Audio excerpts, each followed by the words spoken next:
Funding for NOVA is provided by Lockheed, a bold new force in systems engineering, management, and technology services for defense, space, and industry. And the Johnson & Johnson family of companies, supplying healthcare products worldwide. Major funding for NOVA is provided by the financial support of viewers like you.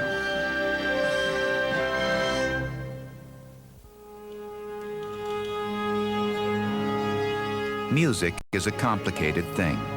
It involves the interplay of many different elements, the imagination of the composer, the skill of the instrument maker, the talent of the performer. Together, they make music using the medium of sound. So first, what is musical sound?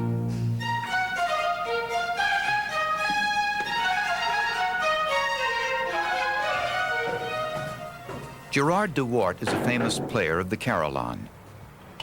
The one he's going to play is high above the streets of a small Dutch town called Austin.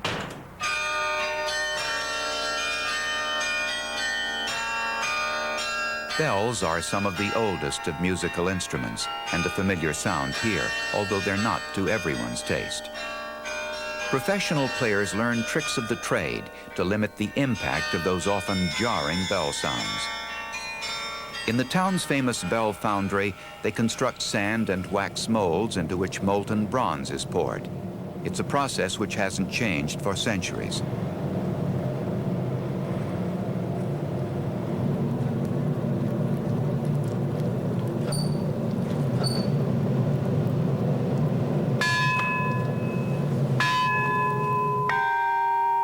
Like almost all sounds, what we hear when a bell is struck is a particular combination of pure tones. At the foundry, the tones in each bell are fine-tuned. The tuner uses a vibrating probe, like a tuning fork. This makes the bell produce just one pure tone at a time. Normally, you wouldn't hear it alone. It would be mixed in with the others. Now, he brings out another of the pure tones.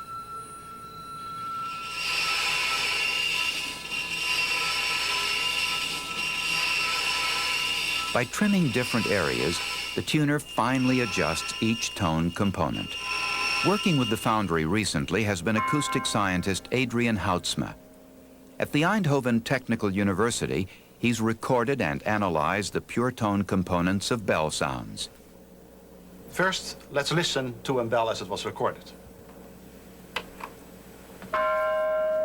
There are about 6 main pure tones represented by the high peaks on the screen. It's part of a project to make a new kind of bell. On the right is one of the first, displaying its odd computer-generated profile. With this bell, just one of the pure tone components is different. The man who thought up the idea, foundry director André Lehr, demonstrates. First of all, I give you the normal traditional bell, the bell you will hear always in the churches.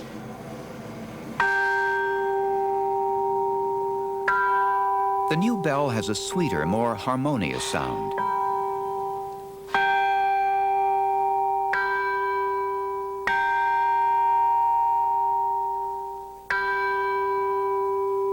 To make the new sound, they had to change the large component in the middle.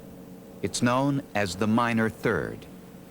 Adrian Houtsma electronically isolated that third component.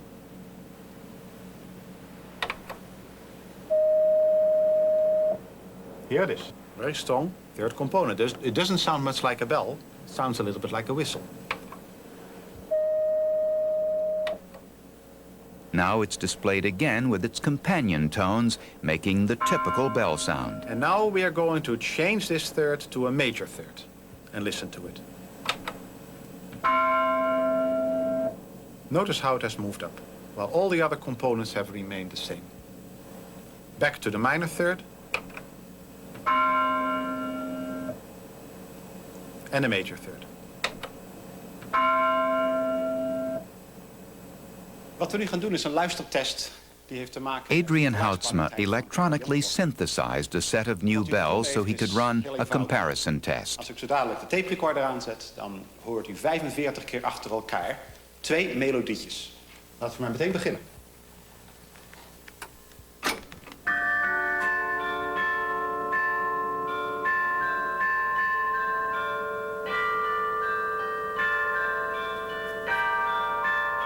Only trained carillon players chose the old bells.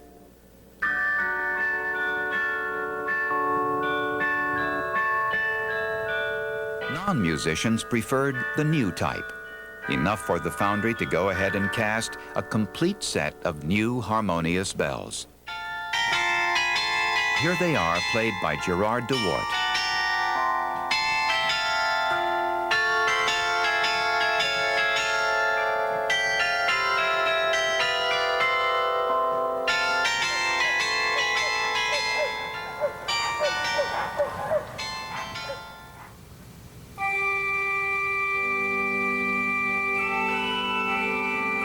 We're in Washington's National Cathedral, listening to a 13th century synthesizer, otherwise known as an organ. It's played by Juan Roederer, physicist and musician.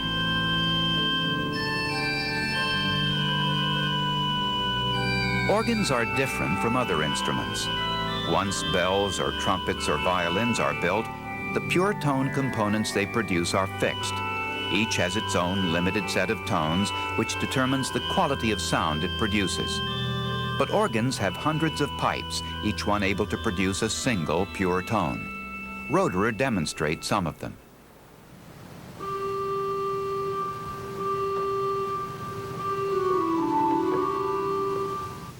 Played individually, the tones have a pure whistle-like quality, the same as the individual components of the bell sound when isolated.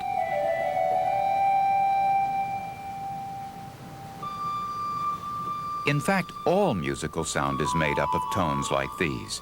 On the organ, they can be individually controlled.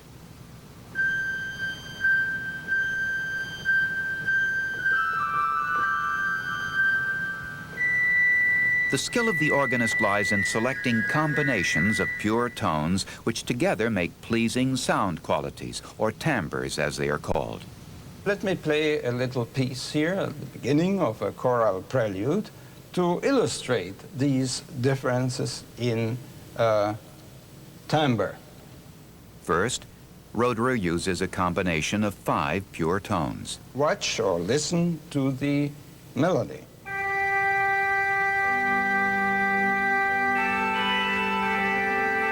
That's almost trumpet-like. Let me change now. Let me throw away some of these sounds, and you have a different timbre.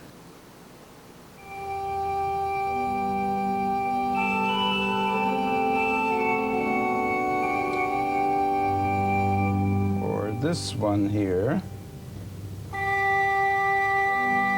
Pure tones are the building blocks of all musical sound, a fact that's been known for perhaps 1,000 years. I am synthesizing sound, 12th, 13th century style. With the electronic age, it was no longer necessary to have hundreds of pipes to synthesize sound. Well, you're looking at one of the very first 8-track machines. We used it for switched-on Barkwell tempered synthesizer right through a good half of Clockwork Orange. This is Wendy Carlos in her Greenwich Village studio. Her synthesized versions of the classics were loved by some, hated by others, but noticed by virtually everyone. Right now we're listening to the 8-track and we're mixing, sort of playing the role of the conductor, putting together, in this case, a pair of tracks which has all of the string section. That sounds like this. There's a harpsichord track. There are 2 flutes. And there's this nice solo that's split up into 2 tracks. Let's put them all together.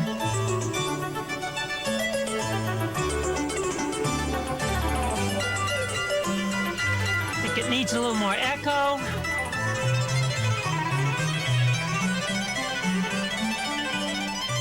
Yeah, that's good.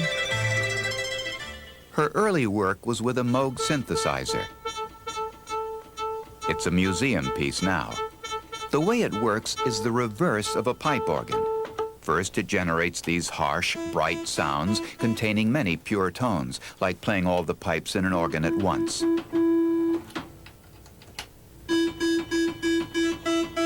We would pass these bright waves into a filter, which in this case, literally like your tone controls on a hi-fi set, remove portions or boost portions of the sound. We can make it sound very dull, quite pure, or very bright.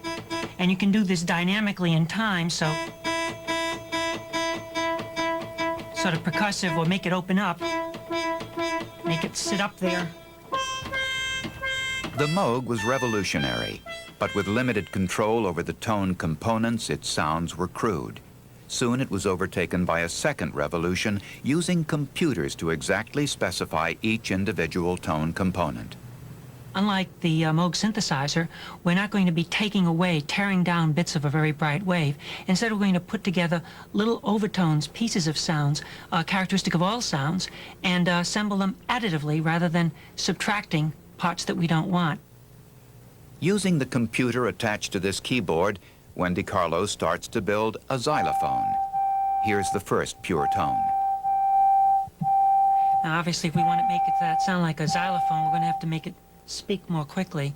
So I'll shorten the attack from being about a half a second. There. Now it's getting on almost instantaneously, but it's lasting too long. Let me drop that down a bit. Ah, this is much more like a xylophone. Well, that one sounds pretty good. So I'll take that pattern and play a simple music phrase.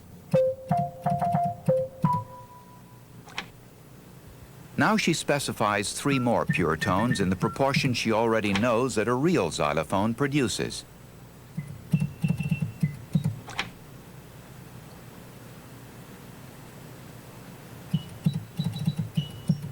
Now I'll put in all 4 of them. Now this is something that's very close to being a replica of a xylophone, but there's an element that's missing, and that is the hammer noise that you get with a real instrument when the mallet impacts against the wood. So finally, she adds a brief electronic shake to all the components.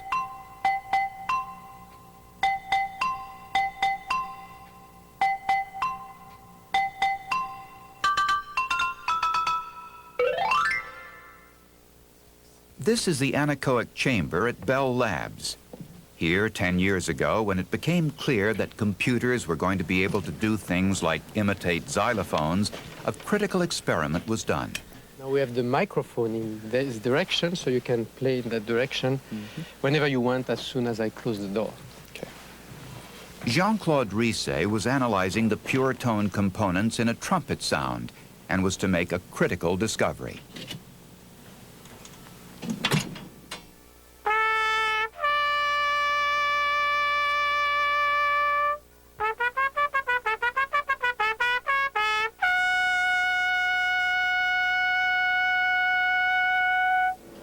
Risset was working with Max Matthews, who at the time was writing the first computer program for sound synthesis. Increase the bandwidth.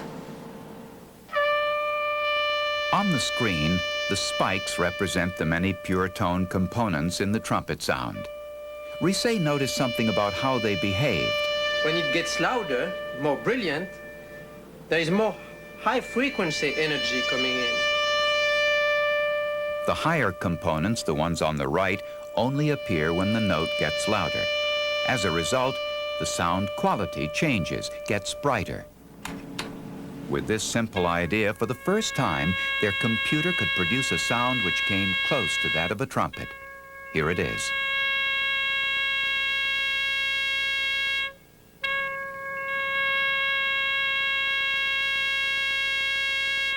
To get a very realistic imitation, you do have to take care of many details, but this is the basic recipe and one which is used in present-day synthesizers.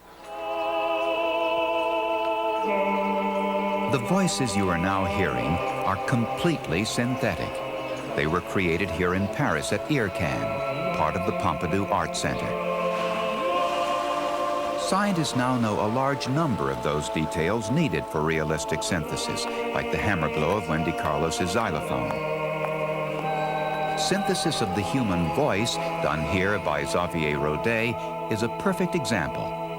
We'll pick it up where he starts to add the details.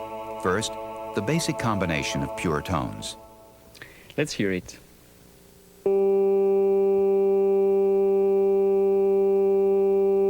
Now the first detail.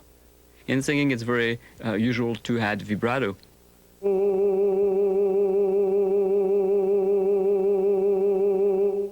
A singer would certainly do crescendos and decrescendos.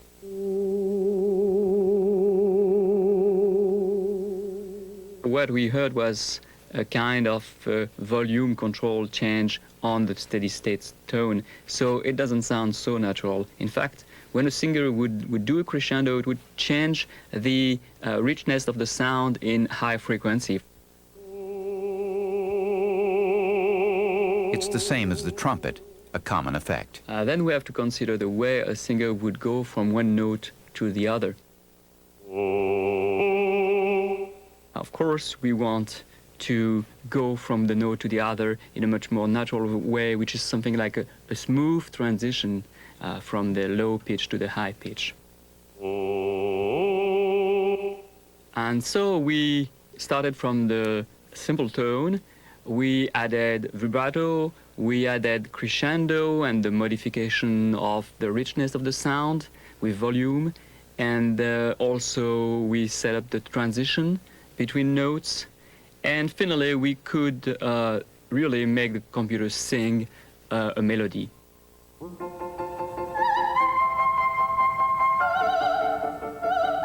In this piece, just the piano is real. The beautiful voice only exists somewhere inside this computer. There really is no sound which the computer cannot now reproduce.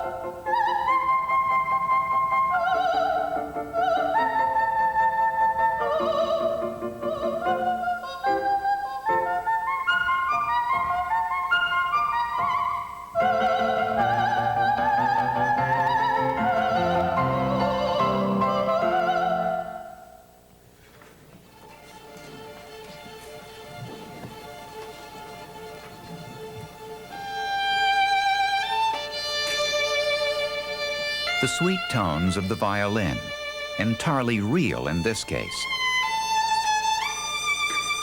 But the instrument is far from conventional.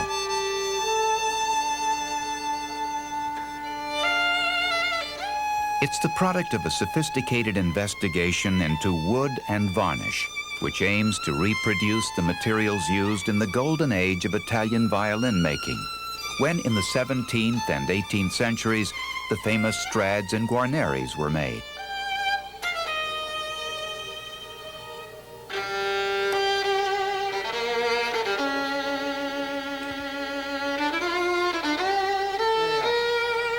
Violinist Zena Schiff's instrument owes its sound first to a piece of spruce wood, but treated in a particular way, like the darker sample on the left. It's crucially different from the lighter piece, which was seasoned by air drying, as Joseph Najavary, chemistry professor at Texas A&M, explains. If I drop this wood in a tank of water, as you expect, since it has a low density, it will float there, and it will float there for years. The air is trapped inside. Now, in contrast, this is a sample of Italian spruce, which I have procured personally when it was green. When the tree is green, it is full of saps and liquid, and there's very little air in it. So for that reason, when I place this wood now in water, since it has high density, this green wood will sink. If kept wet, the green wood is very slowly decomposed by naturally occurring microorganisms.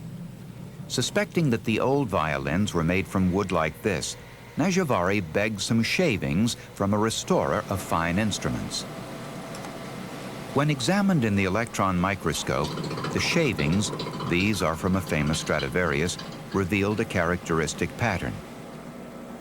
Magnified about 2,000 times, the wood structure is seen to be filled with open holes. The so-called pit-hole membranes are missing. The same open pit holes can be seen in Najavari's own wet-seasoned wood. But this dry-seasoned wood, the kind that modern violins are made of, has solid, closed-off pit holes. Najavari believes that the old violin makers couldn't help using wet-seasoned wood because it came from Venice, center of the wood trade, where the merchants kept their logs in the sea. The idea that Stradivari went to the mountain top with a hammer in the hand knocking on the trees is obviously very naive. It was much more efficient for him to do the selection in Venice, where there were thousands of logs available to him.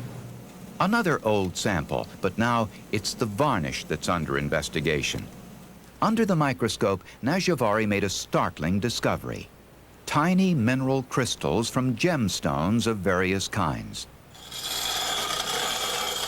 He set about making his own gemstone varnish, grinding up semi-precious crystals and then separating out the finest particles using this flotation process known to the old alchemists as levitation. It all made sense. Gemstones had magic properties to the alchemists who ran the chemistry trade. A fine varnish bought in Venice could easily contain gem powder. Najavari believes the stiff gemstone varnish complements his wood. The resulting strong but light structure responds quickly, produces great power, and the gemstones in the varnish filter out irritating high-sound components. I believe it may be a sacrilege to suggest, but I honestly think that the old violin makers did not know anything more about violin making than the new violin, the modern violin maker. They have bought their wood in the supply houses, just like the modern maker, except their wood came from Venice, which was processed in the sea. They have purchased their varnish and varnish ingredients in the chemical supply house in the drugstore in Venice, and the varnish was made by the chemist there. They had no personal knowledge of either wood or varnish. They were just the lucky beneficiaries of the greatest historical coincidence. This is the violin that I played on this weekend. Nova asked Zina Schiff to visit Ben Kudlak, who used to look after the violins of the great Jascha Heifetz. Very nice work. Zina herself was Heifetz's student. The varnish is very nice. I like a redder varnish personally. This example uses the Najavari wood, but not the gemstone varnish. But the work is excellent. Good work. A typical Guarneri's del Gesù copy. And I would say, you hear this, these are ringing very good. The two top strings are dead. That's because the sound post inside is in the wrong place. That's what he said. Yeah, well, I'm glad that he knows it too. Kudlak couldn't resist making the fine adjustments necessary for best performance.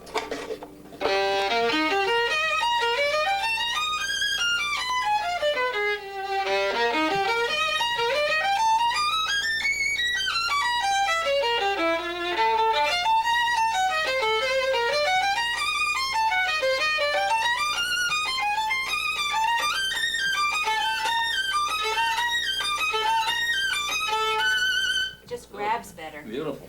Next, a very recent model with both wood and gemstone varnish. And I don't know what they put in this varnish, but I don't see any beautiful color in it. There's no color in this at all. This is not colorful to look at. When you take any of the old masters, you see that gorgeous quality in the color. The beautiful quality, and it's thick. This is it's like, well, it reminds me of the varnishing the bottom of a boat. The appearance was not well received, but the sound.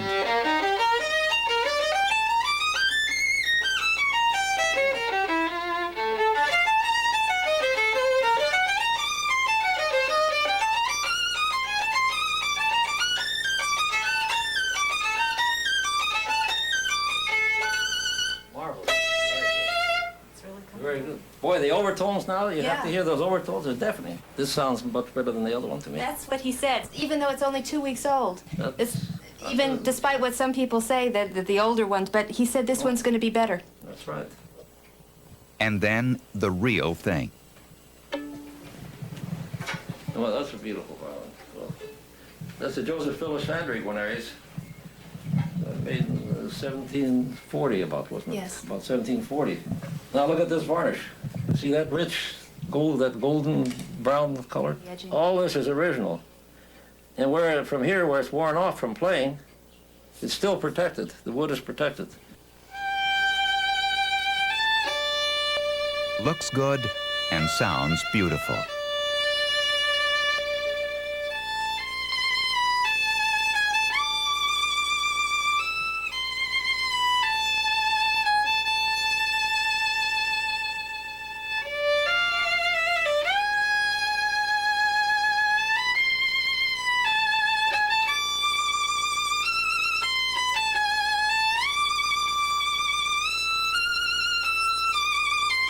It just made me smile. That beautiful, rich sound. The old violin will always be Ben Kudlak's favorite. But we asked him how the sound of the Najavary violins compared to other modern instruments. I think they're better than most of them that I've heard. In fact, I haven't heard any that are better than this. I've heard quite a few of them, but I don't think they're better in quality than this. Well, this sound is better than most of the new ones I've heard. Maybe better than all of them.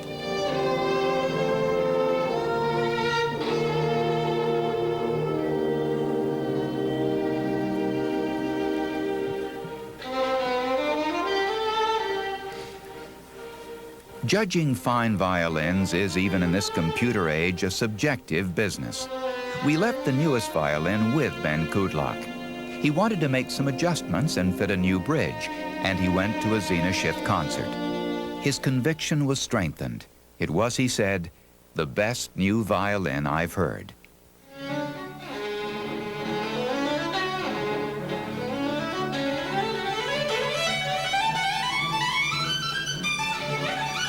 Perhaps Najavari's onto something, but he's a controversial figure, unpopular with dealers in fine old instruments who like to ridicule his ideas, but he doesn't seem to mind. I have had many thrills in my life. Surviving World War II was one of them, but this is clearly a highlight to hear a brilliant player in one of the great concertos of all times played on my violin.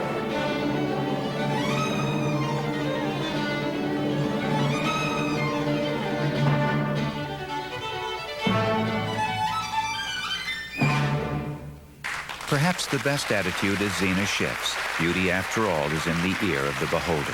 How do you measure this? It's very difficult. To me, it's what I hear in my ear. And with the audience, if they think it sounds great, am I going to argue with them?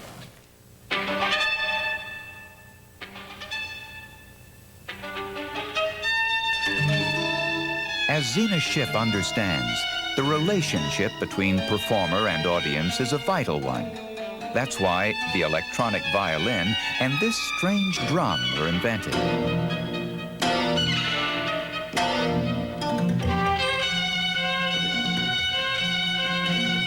Electronic music can be so cold and inhuman, but here the human beings are in charge.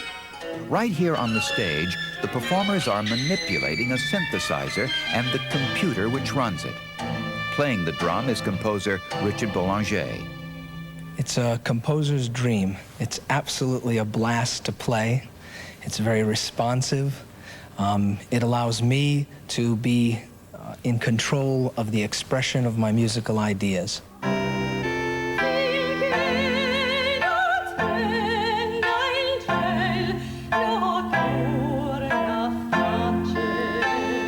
Max Matthews invented the drum. For him, the baton, as he calls it, opens up music making to people who cannot play an instrument. The computer already knows the score. The baton lets him conduct the orchestra however he wants. The loudness of the winds is controlled by this axis, so that this will be loud for the winds and this will be soft. And the loudness of the strings is controlled by this axis, so the strings are loud here and soft here. I'll illustrate that by playing a little example from the beginning of the aria. And it starts with the woodwinds loud.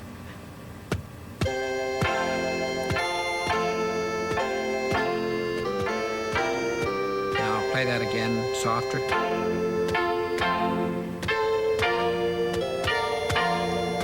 Now we'll bring them up.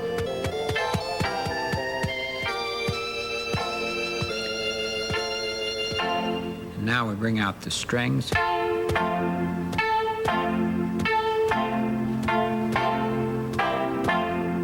And now the winds. So you see I have very complete control over the voices of the orchestra. And of course there's a soprano that sings with this, and I can follow her singing very closely, and I can balance my sound to how loud she wants the music.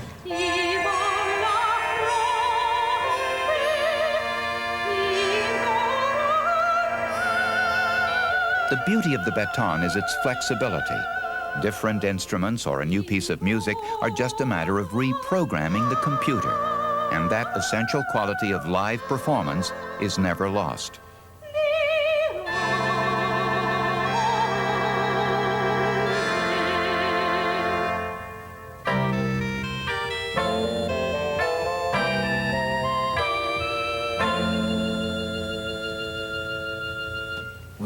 The human control, it turns the computer back into at last, a musical instrument. And that's very exciting.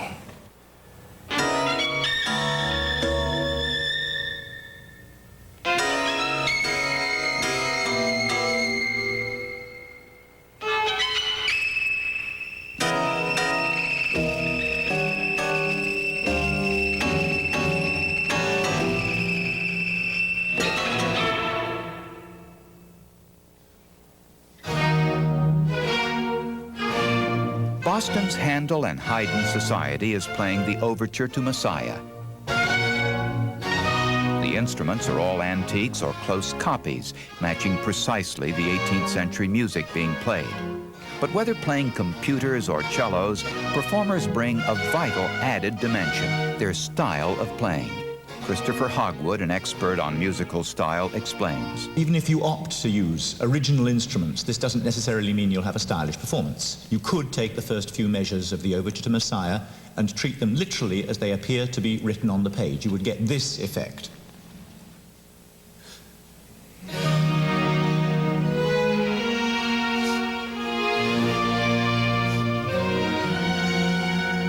So a large part of what music consists of is musical style. But what's musical is an elusive thing.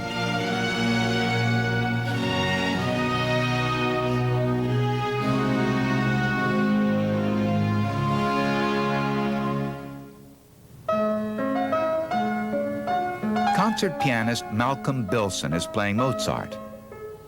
He is, of course, adding to his performance the elements of musical style that he judges appropriate.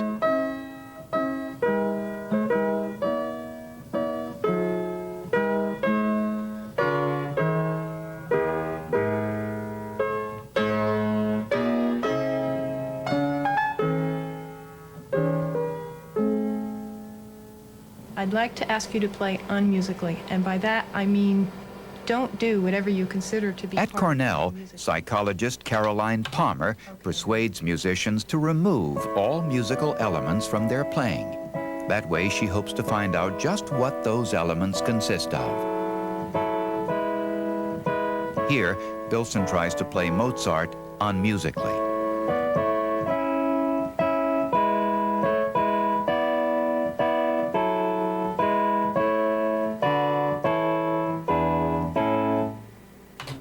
Okay. She looks at different historical periods. That was classical Mozart. This is romantic Brahms. First, he plays it musically.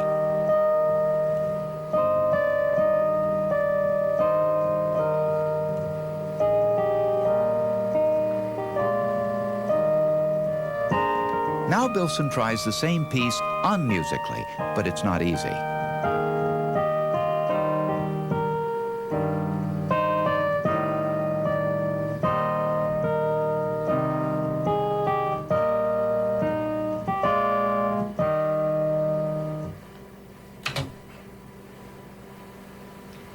Did you feel that was your most unmusical performance? Probably not. You know, it's still like a poem after all this thing. It is a lullaby. It's like a poem, and I just can't help hearing lines. And sometimes I reflected that a little bit. I'm sorry. Mm-hmm. Well, can I make you try it again? Yeah, I could probably do it somewhat worse.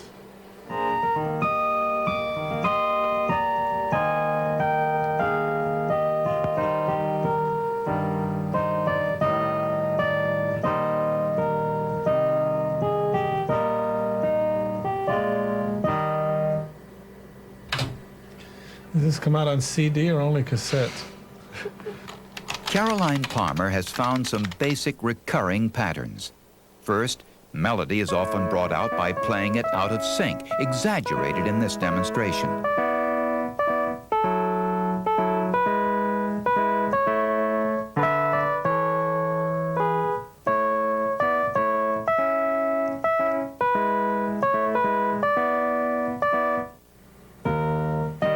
Next, unmusical playing is choppy, like this, called staccato.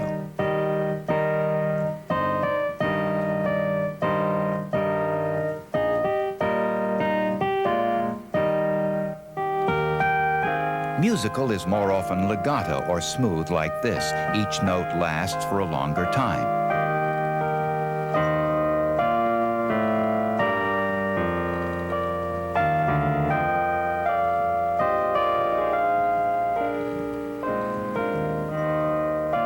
And finally, there's rubato, small, expressive changes of pace.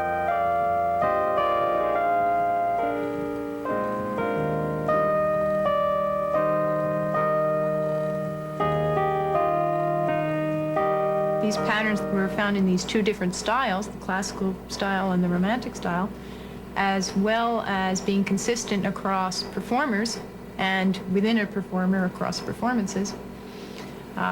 Indicating that there's some degree of generality to these rules.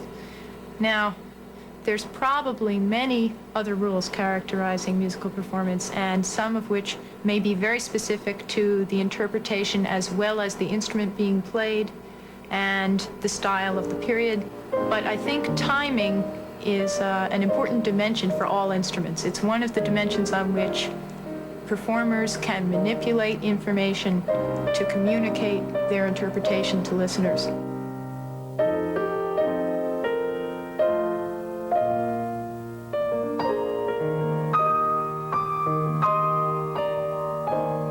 If manipulating timing is an essential part of what musicians do, the strange thing is that how much they do it is always changing, to such an extent that each era virtually redefines what music is. Christopher Hogwood. The amalgam of different attitudes to how you should interpret this phrase or that phrase will vary according to the flavor of the week. One listens to a performance of a well-known violin solo, for instance, recorded in 1920 or 1930. You see lots of incredible mannerisms, the way the violinist shifts and slides, the amount of vibrato, the type of rubato and flexing of the tempo, which we nowadays would call real tea shop music. It really is lush, over-romantic, we say, slushy, old-fashioned. It acquires a whole battery of unflattering adjectives. At the time, this was considered the height of stylishness. This is how you should play the music. So science understands a little about musical performance and quite a lot about the nature of musical sound. But we know virtually nothing about how music affects our minds.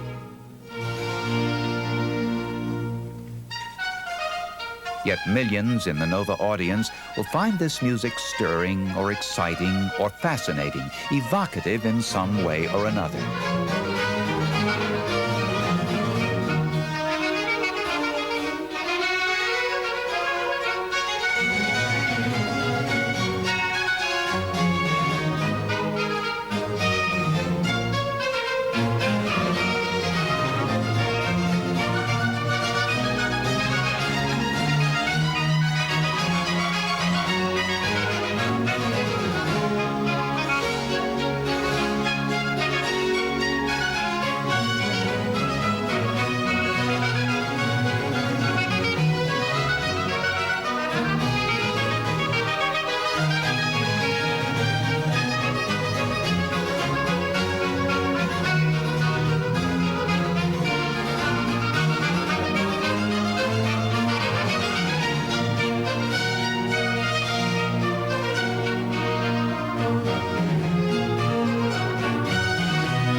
So how does the brain process music? Put the headphones on with the red headphone to the right ear and the blue headphone to the left.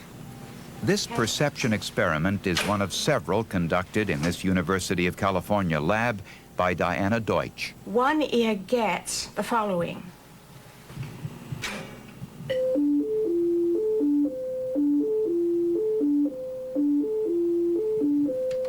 And at the same time, the other ear gets.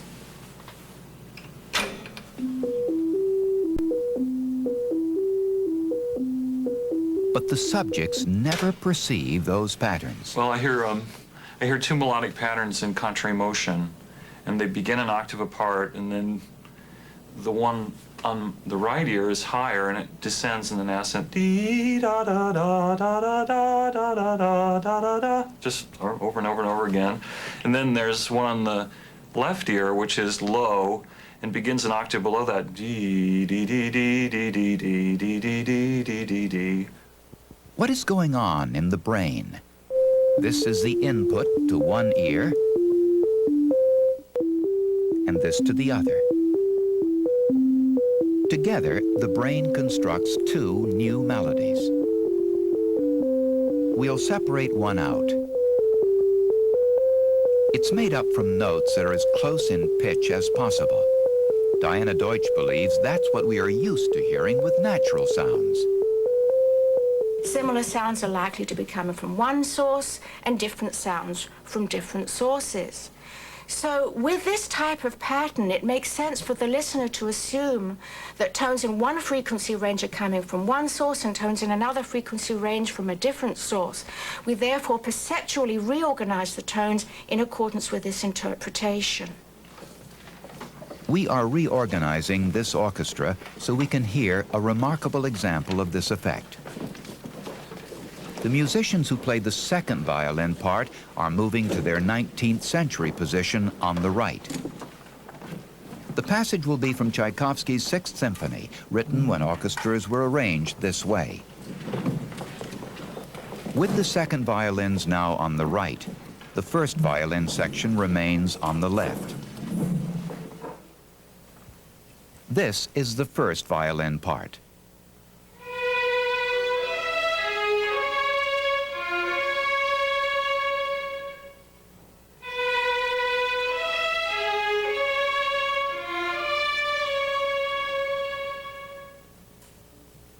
It's intended to go with this second violin part.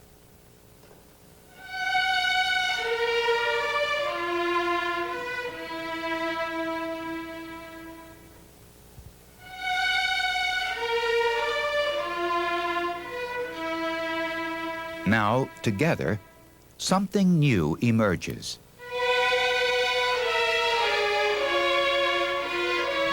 Just as in the lab experiment, our brains hear a melody that no instrument is playing. Now here's the piece in its full musical context.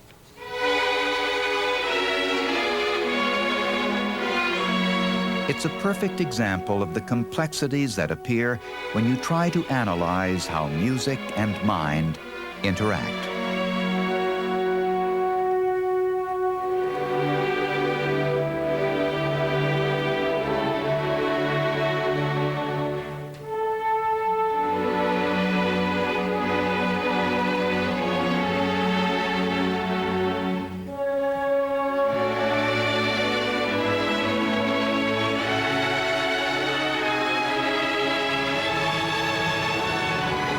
This is Sydney, Australia.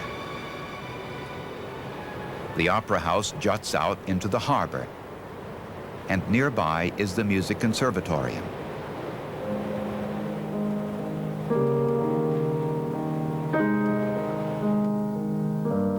It houses perhaps the only scientist in the world who's worked on emotion in music. Manfred Kleins is a neuroscientist by training, but a musician by inclination. He's worked for many years on gesture. In fact, he's recorded these simple pressure signals generated while imagining music for some of the world's greatest musicians.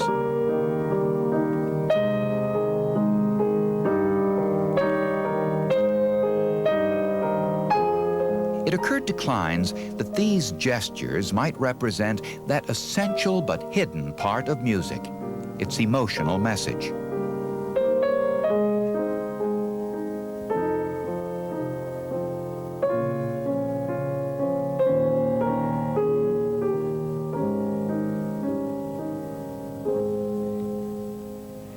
Anger. So he started a bizarre series of experiments. Subjects were asked to use finger pressure to express different emotions. Grief. For many subjects, the gesture and the emotion apparently reinforced each other.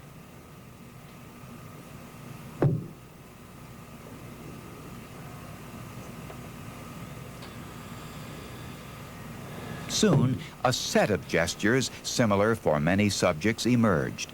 Kleins moved to the next step. This is number 1. New subjects were taught a series of 7 different gestures. Together with me. Between them is a screen which cuts off any possible facial communication. This represents joy, although as yet, the subject does not know any such interpretation.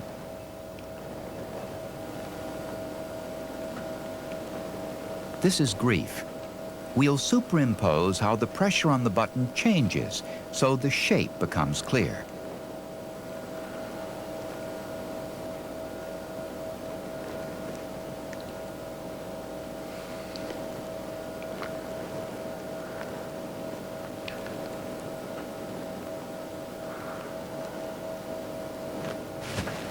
And this signifies anger.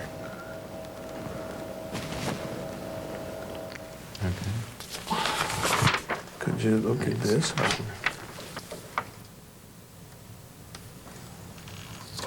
And tell us what your choice is. Okay, 1 is joy. Once the subject has memorized all 7 gestures, 4 is sex. he's asked to match them up. It's the first time he's seen the list. 7 was grief. Several hundred subjects in Australia and America had no difficulty matching gestures to the emotions which had first generated them. Kleins concluded it was a kind of emotional language. And then he had another idea. He could convert the gestures into sounds. The harder the push, the higher and louder the sound. As you express the particular quality, that same shape became the shape of the sound in terms of pitch and in terms of amplitude or loudness. And the first one of these represents anger.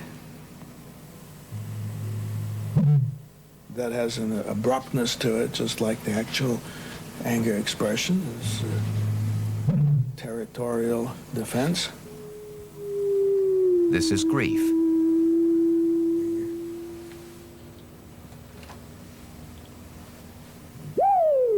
And this joy. It's like saying, wow.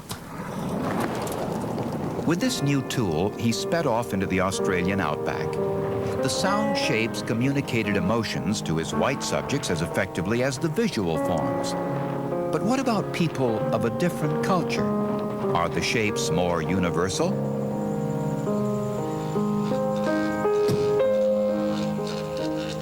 Working through an interpreter, Kleins tested Aborigine subjects using the sound shapes. The order in which he will hear it is not the order in which these are written here. Tell them that he'll hear any one first. It doesn't matter which. I order only the ngara change ngara jak. Kuita.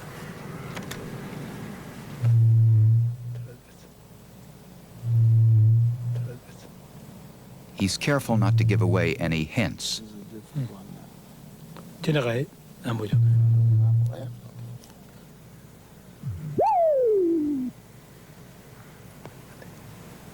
He found essentially no difference between Aborigine and Western subjects in ability to identify the shapes. Yarti. That's joy.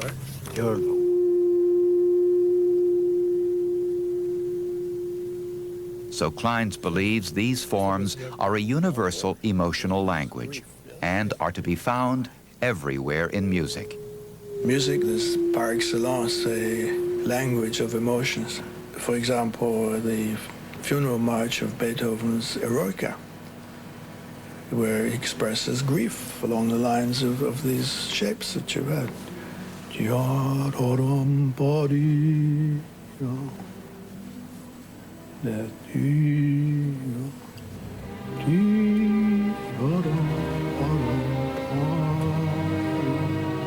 Desolation and despair.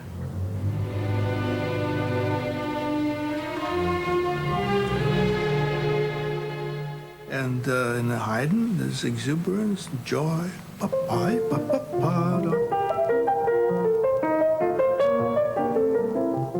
You get all different types of emotion. Each one, the more precisely you perform it, the more precisely it conforms to the biologic form, the more convincing, the more eloquent, the more contagious it is to convince others, to change the state of feeling in the other person.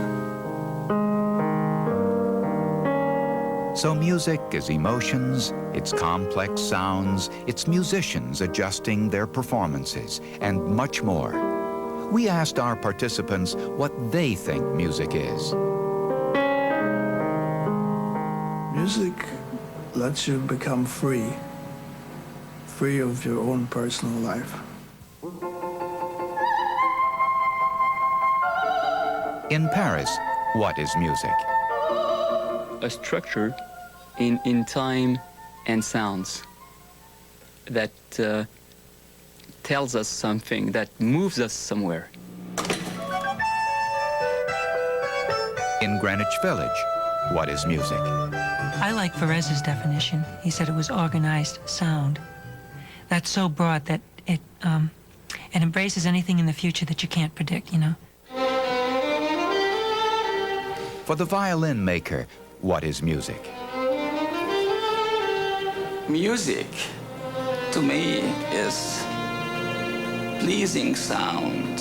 The beauty of the sound, to me, primarily is music. To the violinist, what is music?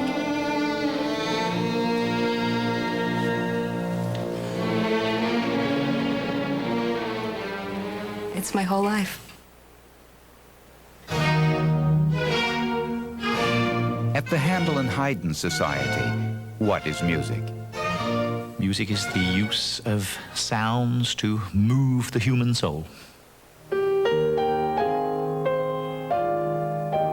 For the concert pianist, what is music? I don't know what it is. I don't know why it's good or anything, but it seems awfully important. And for the scientist? What is music? That is a difficult question to answer.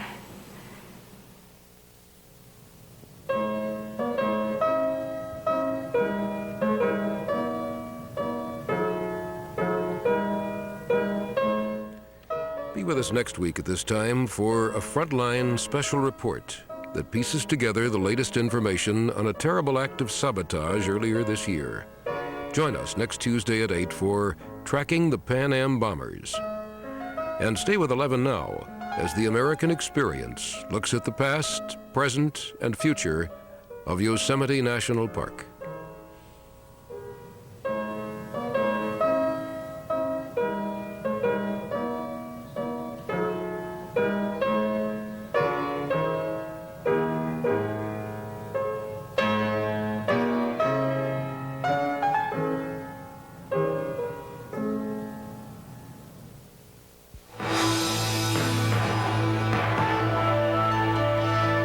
Funding for NOVA is provided by the Johnson & Johnson family of companies, supplying health care products worldwide. And Lockheed, a bold new force in systems engineering, management, and technology services for defense, space, and industry. In every Walgreens, there are concerned farmers